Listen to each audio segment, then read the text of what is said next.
ഒന്ന് ഇറങ്ങി നിൽക്കടാ അങ്ങോട്ട്. കല്യാണം എന്നുണ്ടാവില്ല കേട്ടോ, കേട്ടി ഞാൻ. ഒന്നിങ്ങി വന്നേ. എന്താ നിങ്ങൾ എന്തായി കാട്ടണേ? മിണ്ടി പോകരുത്. കാരണവന്മാർ ചെയ്തു വെച്ച സുഹൃത്തം അതാ മന്ദബുദ്ധിക്ക് ഇപ്പിക്കിന്റെ ബുദ്ധി തോന്നിയത്. ആ ഓമനക്കുട്ടന് ബോധോദയം പറഞ്ഞതിന് മുമ്പ് കാര്യങ്ങൾ നടക്കട്ടെ. ആ മുഹൂർത്തായി, പെണ്ണ് ഇറക്കുക, മേളം തുടങ്ങിക്കോട്ടെ.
എഞ്ചിൻ ഓഫ് ചെയ്തോ, എഞ്ചിൻ ഓഫ് ചെയ്തോ.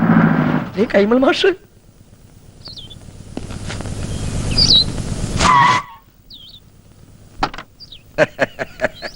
നമസ്കാരം. കൈമൾ മാഷല്ലേ? മാഷെ ഞാൻ അറിയും. കൈമൾ മാഷ് തന്നെ, പക്ഷെ മാഷ ഞാൻ അറിയില്ലോ. അറിയാൻ വഴിയില്ല, അത്രക്ക് അറിയപ്പെടുന്ന ആളൊന്നുമല്ല ഞാൻ. പക്ഷെ ഇനി അറിയും. അറിഞ്ഞാ പിന്നെ മറക്കേയില്ല. ഈ ചുറ്റുവട്ടത്ത് ഇങ്ങനൊരു കല്യാണം നടന്ന അറിവില്ല. വഴിതെറ്റി വന്നാ? വഴിയൊന്നും തെറ്റിയിട്ടില്ല, നേർവഴിക്ക് തന്നെയാ വന്നത്. പുളിക്കത്തലവാട്ടിലാ കല്യാണം നടന്നത്. ആഹാ, എത്തിയോ വാനരന്മാര്? എന്റെ ജാമ്യത്തിലാ നമ്പീശൻ ഓമനക്കുട്ടനെ കല്യാണം കൂടാൻ വിട്ടത്. എവിടെ അവൻ? കാറിന്റെ മുൻസീറ്റിലുണ്ട്. ഞാനിവിടെ ഉണ്ട്. നീ എന്താടാ ഇവിടെ ഇരിക്കണേ? മാഷെ, ഒരു പ്രത്യേക സാഹചര്യത്തിൽ എനിക്ക് ഈ പെൺകുട്ടിയെ കല്യാണം കഴിക്കേണ്ടി വന്നു. എന്റെ ഗുരുവായൂരപ്പ, ചതിച്ചുവോ? ചതിച്ചത് ഗുരുവായൂരപ്പനല്ല, മറ്റേ ചെറുക്കന്റെ വീട്ടുകാരാ. അപ്പോഴാ ദൈവദൂതനെ പോലെ ഓമനക്കുട്ടനെത്തിയത്. ദൈവദൂതനല്ലോ, ശിവനന്റെ യമദൂതനാണ്. എന്റെ കാഞ്ഞിരക്കാട്ട് ഭഗവതി, ഞാനിനി എവിടെ പോയി വിളിക്കാം? മാഷെ, എന്റെ കൈവിടരുത്. ഇപ്പൊ എന്റെ കൈ വിടുക. ഇനി നീ ആയി, നിന്റെ പാടായി. അയ്യോ, അങ്ങനെ പറയരുത്. എനിക്ക് മാഷ് മാത്രമേ ഉള്ളൂ. ഞാൻ നിന്റെ അച്ഛനോട് എന്ത് സമാധാനം പറയും? പൊയ്ക്കോളൂ. ജീവൻ വേണമെങ്കിൽ ഈ പെൺകുട്ടിയെ വിളിച്ചോണ്ട് വന്ന കാലത്തിന് തിരിച്ചു പൊയ്ക്കോളൂ. എനിക്ക് ഇങ്ങനെയൊക്കെ പറ്റിപ്പോയി ഞാൻ കാല് പിടിക്കാം. എന്നിട്ട് കാല് പിടിച്ച് വലിച്ചു കയറുക ഭീമനെ പോലെ. ഞാൻ നിന്റെ ഗുരുവല്ലേ, ഗുരുദക്ഷിണ ചോദിക്കുകയാണെന്ന് കൂട്ടിക്കൊള്ളൂ. നീ ദേവീത് തിരിച്ചു പോവോ? അതെങ്ങനെ പോകാനാ? അച്ഛനും അമ്മയും എവിടെ വെച്ചാ വിളിക്കേ. അരിയും പൂവും എറിഞ്ഞ് മുഹൂർത്തം കഴിയുന്നതിന് മുമ്പ് പെണ്ണിനെ അകത്തേക്ക് കേട്ടാ പറയേ. ഒന്ന് ഇറങ്ങി പോണോ? അരിയും പൂവും കൊണ്ടല്ല നമ്പീശൻ തന്നെ എറിയാൻ പോണത്. അയ്യോ അച്ഛൻ, ഇനിയുള്ള എന്റെ ജീവിതം മാഷിന്റെ മിടുക്ക് പോലെ ഇരിക്കും. അച്ഛൻ അല്ല, മൂത്ര വെച്ചിട്ട് വരാം. വേഗം വാ, എനിക്ക് പോണം. എന്താ ചെയ്യാ? നമസ്കാരം. നമസ്കാരം. ആരൊക്കെ വിരുന്നുകാര്? വിരുന്നുകാരല്ല, കല്യാണക്കാരാ. ഞാൻ തീരെ പ്രതീക്ഷിച്ചില്ല കേട്ടോ. എവിടെ ഉള്ളവരാ? ഞങ്ങൾ ഈ വീട്ടുകാരാകാൻ പോവുക അല്ല പക്ഷേ? ഇവിടെന്ന് വെച്ചാ? അല്ല, ഇവിടെയൊക്കെ തന്നെ, നമ്മുടെയൊക്കെ പരിസരത്ത് ഇങ്ങനെ. അതാ ഞാൻ തന്നോട് ചോദിച്ചേ, ഈ പരിസരത്താരാ ഇങ്ങനെ രഹസ്യമായിട്ട് കല്യാണം? രഹസ്യമായിട്ടല്ല, പരസ്യമായിട്ട് ഈ കുഞ്ഞിരാവിനെ നടത്തിയത്. നല്ല അന്തസ്സായിട്ട്. സംശയമുണ്ട്, ചെക്കനോട് ചോദിച്ചു നോക്ക്. ചെക്കനോടുള്ള? അല്ല, ചെക്കൻ ഈ പരിസരത്തൊക്കെ ഉള്ളത് തന്നെ. ഈ പരിസരത്ത് വെച്ചാ? ഇനി വന്നേ. അതെ, കാലമൊക്കെ മാറിയിരിക്കണം നമ്പീശ. കലികാലം ഇപ്പൊ. അതുകൊണ്ട് കഴിഞ്ഞത് കഴിഞ്ഞു എന്ന് വിചാരിച്ച് നമ്പീശം വേണം ആശ്വസിപ്പിക്കാൻ. ഒരു വാക്ക് തന്നെ നേരത്തെ ഒന്ന് പറയണ്ടോ? നമുക്ക് പറയാനുള്ള സന്ദർഭം കിട്ടിയില്ല, വളരെ പെട്ടെന്നായിരുന്നു. അതെ, നല്ല ബുദ്ധി ഉണ്ടെന്ന് ആലോചിക്കുക. ഇപ്പൊ നമ്മുടെ ഓമനക്കുട്ടനാണ് ഇങ്ങനെ ചുമ്മാ ചെയ്തെന്ന് വിചാരിക്കുക. നമ്പീശൻ എന്താ? ഓമനക്കുട്ടനാണ് ചെയ്തിട്ടുണ്ടല്ലോ. രണ്ടിനെ അരി ഞാൻ പട്ടിക്കിട്ട് കൊടുക്കും, അറിയോ? അല്ലെങ്കിൽ പിന്നെ ഞാൻ തന്തേന്നും പറഞ്ഞ് എന്തോ ജീവിച്ചിരിക്കുന്നത്. അങ്ങനെയാണെങ്കിലേ മരിക്കണോ ജീവിക്കണോ എന്ന് ഉടനെ തീരുമാനിക്കേണ്ടി വരും. എന്തിന്? ഇത് ഓമനക്കുട്ടൻ കല്യാണം കഴിച്ചുകൊണ്ടിരിക്കണ പെട്ടാ. കുട്ടന്റെ അച്ഛ, കല്യാണം മുടങ്ങി നാട്ടുകാരുടെ മുമ്പില് കൂട്ടുകാരന്റെ തറവാടിന്റെ മാനം കെടുന്ന ഘട്ടത്തിലാണ് ഓമനക്കുട്ടൻ മാലുവിന്റെ കഴുത്തിൽ താല കെട്ടിയത്. വീട് ഏതാണെന്ന് വെച്ചാൽ അവരെ അനുഗ്രഹിച്ച് അകത്തേക്ക് കയറ്റിയാട്ടെ. മിണ്ടിപ്പോരുത്. തോന്നിയാസം കഴിഞ്ഞിട്ട് ഒരുമാതിരി അടിച്ച് കല്യാണം കൂടെ വന്ന ചെക്കന്റെ തല പെണ്ണിനെ കെട്ടിവെച്ചിട്ട് കുടുംബ മഹിമ പറയുന്നോ? ഇപ്പൊ ഈ നിമിഷമാണ് ഇവിടുന്ന് തന്റെ പഠനം കൊണ്ട്. എന്ന് പറഞ്ഞാൽ എങ്ങനെ? അവൻ പുറ കൊടുത്ത പെണ്ണായത്. അവൻ കെട്ടിയ താലിയായി കഴുത്തെ കിടക്കുന്നത്. ആരോട് ചോദിച്ചോടെ കെട്ടിച്ചത്? അവൻ അനാഥ ചെക്കനാന്ന് വിചാരിച്ചോ? അവനെ കുറിച്ച് എനിക്ക് എന്തറിയാം? +2 പഠിക്കുന്ന ചെക്കനെ സംഭവിക്കാനുള്ളതൊക്കെ സംഭവിച്ചിട്ട് നമുക്ക് എന്ത് ചെയ്യാൻ പറ്റും? ആ പെൺകുട്ടിയെ അകത്ത് വിളിച്ചു കൊണ്ടുപോവുക. താനും മേടിക്കാടി. താൻ ഒറ്റ ഒരുത്തം കാണാൻ ഇതൊക്കെ ഉണ്ടായത്. ഇതിനെന്താ ചെയ്യാൻ പോകുന്നതെന്ന് കാണിച്ചുതരാം. തന്നെ തറവാട്ടുകാരെ മുഴുവൻ ഞാൻ കോടതി കയറ്റും. പിന്നെ എന്റെ മോൻ കെട്ടി താലി അത് ഞാൻ കോടതി വെച്ച് അഴിപ്പിച്ചിരിക്കും.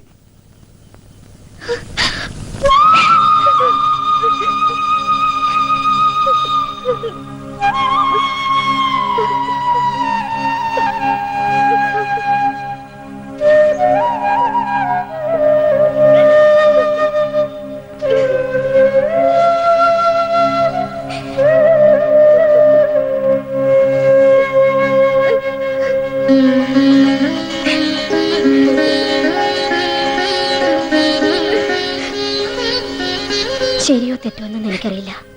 പക്ഷേ അവളുടെ കഴുത്തി കിടക്കുന്നത് നമ്മുടെ മോൻ കെട്ടിയ താലിയ.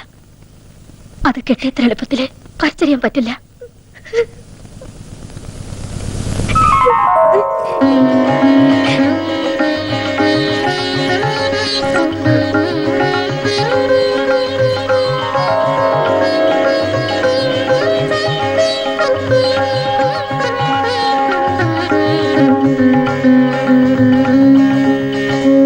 എങ്ങോട്ടാ?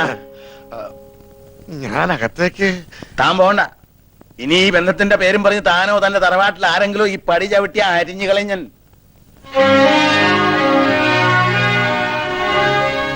വിഷമിക്കണ്ട. എനിക്ക് സന്തോഷായ മാഷെ. കുറച്ച് മനപ്രയാസം ഉണ്ടായെങ്കിലും അവക്ക് ഭാഗ്യം ഉണ്ടായല്ലോ. മതി. വാ. എനിക്ക് എന്നാണാവോ ഇങ്ങനൊരു ഭാഗ്യം ഉണ്ടാവുക?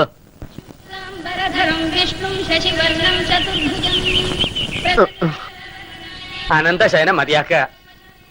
നല്ല ഉറക്കം കിട്ടിയോ? ആ ഉറങ്ങിപ്പോവും. സ്വയംവരം കഴിഞ്ഞതിന്റെ ക്ഷീണം കാണും. ഇന്നലെ ഞങ്ങൾ നിന്നെ എവിടൊക്കെ അന്വേഷിച്ചെന്നറിയോ? നീ വല്ല കടുകയും ചെയ്യുമോന്നായിരുന്നു അമ്മയുടെ പേടി. നീ അത്ര ശുദ്ധനല്ലാത്തോണ്ട് എനിക്കാ പേടിയില്ലായിരുന്നു. ശവത്തെ കുത്തരുത്. അപ്പൊ താൻ ആരാണെന്ന് സ്വയം ഒരു ബോധം ഉണ്ടല്ലോ. നന്നായി. നീ കല്യാണത്തിന് പോണോന്ന് പറഞ്ഞപ്പോ അത് നിന്റെ കല്യാണത്തിനാണെന്ന് ഞാൻ സ്വപ്നത്തിൽ കരുതില്ല. ഞാൻ പറഞ്ഞല്ലോ ഒരു അബദ്ധം. അബദ്ധങ്ങളുടെ ഒരു ഘോഷയാത്ര തന്നെയാണല്ലോ നിന്റെ ജീവിതം. പക്ഷെ ആ ഘോഷയാത്രയുടെ മുന്നിൽ കൊടിയും പിടിച്ച് നടക്കാൻ നീ എന്നെയാണല്ലോ തെരഞ്ഞെടുത്തതെന്ന് ഓർക്കുമ്പോഴാണ് ഒരു വിഷമം. അച്ഛൻ അയ്യോ, എന്താ മാഷേ? ഹേയ് ഒന്നുമില്ല. വെട്ടുപോത്ത് വെട്ടാൻ മരണു എന്ന് പറയുമ്പോ ആരാടോ ഞെട്ടാത്തത്? അച്ഛൻ എന്ത് പറഞ്ഞു? എടാ ശിവശിവാ, അദ്ദേഹം ഉപയോഗിച്ച വാക്കുകളൊന്നും നിന്റെ മുഖത്ത് നോക്കി പറയാൻ ഒരു ഗുരുനാഥൻ എന്ന നിലയ്ക്ക് എനിക്ക് വിഷമമുണ്ട്. അത്രയ്ക്ക് മിളേച്ച. അവളെ കുട്ടി. അവൾക്ക് കുട്ടിയുണ്ടോ? അതല്ല, അവള് നിന്റെ ഭാര്യയല്ലേ? അവിടെ തന്നെ ഉണ്ട്. അവളെ വീട്ടിൽ കയറ്റിയോ? ആ, തന്റെ അമ്മയും പെങ്ങളും നിലവിളക്കും ആരതിയും ഒക്കെ ആയിട്ട് അകത്തേക്ക് കയറ്റി. പെൺകുട്ടി വലത് കാലെടുത്ത് വെച്ച് അകത്തേക്ക് കയറുകയും ചെയ്തു. മാഷേ, എനിക്കൊന്ന് വീട്ടിൽ പോണെന്നുണ്ടായിരുന്നു. അതിന് താൻ പട്ടാളത്തിലൊന്നും അല്ലല്ലോ. ലീവ് എടുത്ത് പെട്ടിയും കിടക്കോട്ട് വീട്ടിലോട്ട് കയറാൻ നേരെ വീട്ടിലേക്ക് പോവുക. അതല്ല മാഷേ, മാഷും കൂടി വന്നാ എനിക്കൊരു താങ്ങിന്. താങ്ങിനിപ്പോ ഈ 10 കയ്യിലിരിക്കട്ടെ. കൂട്ട് വേണോ അത്രേ? ഞാൻ ഒരു കാര്യം ചോദിക്കട്ടെ. ഞാൻ നിന്റെ മാഷാണോ അതോ നീ എന്റെ കാലനാണോ? രണ്ടായാലും ബലം ഒന്ന് തന്നെയല്ലേ. ഒന്ന് വെറുതെ ഇടോ. നിന്റെ തന്തയുടെ തെറി മുഴുവൻ രാവിലെ കുത്തിയിരുന്ന് കേൾക്കായിരുന്നു ഞാൻ. അതിന്റെ നാറ്റം ഒന്ന് മാറിക്കിട്ടാൻ വേണ്ടിട്ടാണ് കുളിച്ച് ശുദ്ധമായിട്ട് അമ്പലത്തിലേക്ക് പറഞ്ഞത്. ആ ശിവ ഇവിടെ ഒന്നും കണ്ടിട്ടില്ലല്ലോ. എന്താ പേര്? മിസ്സിസ് പരമേശ്വരൻ. മിസ്സസ് ആണോ? മിസ് ആരും ഇല്ലേ?